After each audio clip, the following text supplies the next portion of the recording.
خیریت سے ہو مفتی صاحب جی؟ الحمدللہ الحمدللہ.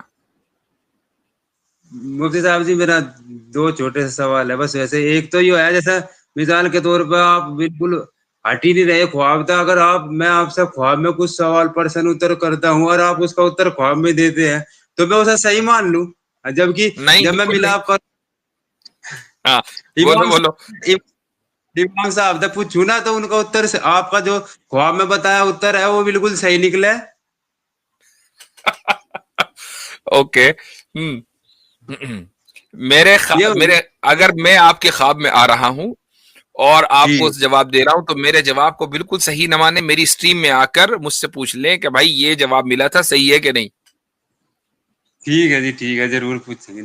میں نے کہا مفتی صاحب کیا یہ پوسیبلٹی ہے کل قیامت کے دن جب آخرت میں عدالت لگے گی حقوق العباد کی, اور بظاہر من نے جیسے آپ سے 10,000 روپے ادھارے لیے اور من نے بھی آپ کے لوٹائے نہیں, تو یہ تو حقوق العباد کا گناہ ہوگا. آپ نے مانگے میں ناٹ کا, اب ہم دونوں کا انتقال ہوگا, ہم وہاں اللہ کی عدالت میں اٹھائے گئے.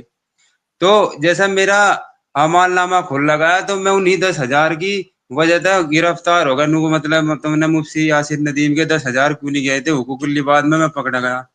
تو آپ کو بلاوا اللہ تعالیٰ آپ کو بلوائے جائے گا, جو بھی ہوگی اسے تو ہم کہہ نہیں سکتے کیسا کریں گے. لیکن جیسا آپ آئے اور آپ کا جو اعمال نامہ ہے وہ ماشاء اللہ پہلے ہی آپ نے جنت کی ریزلٹ کو سیٹسفائڈ کر لیا, تو آپ اس وقت میرا 10,000 روپے معاف کریں گے نہیں, جبکہ اللہ تعالیٰ ہمیں اتھارٹی دیں گے معاف کرنے کی نہیں کرنے کی. جی ہاں,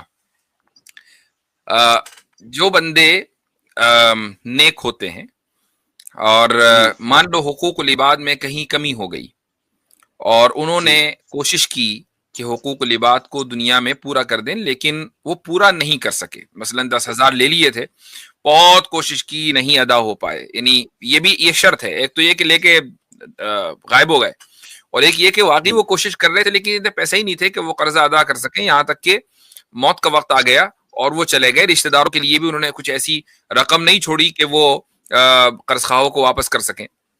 تو اب جب اللہ تعالیٰ کی عدالت لگے گی تو اللہ تعالیٰ جو یعنی دوسرا بندہ ہے کہ جس کا حق مارا گیا ہے اس کو بلائے گا اور اس کو راضی کرے گا.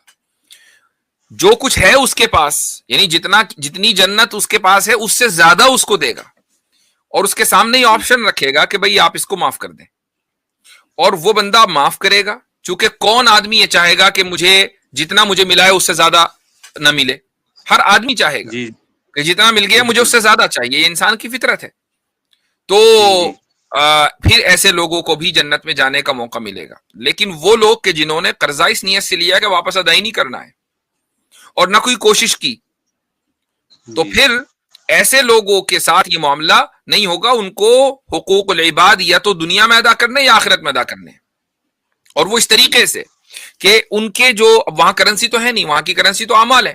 اس کا طریقہ یہ ہوگا کہ ایسے لوگوں نے زندگی میں اگر کوئی اچھا عمل کیا ہوگا تو وہ اچھا عمل بھی اٹھا کے اس بندے کو دے دیا جائے گا دوسرے کو.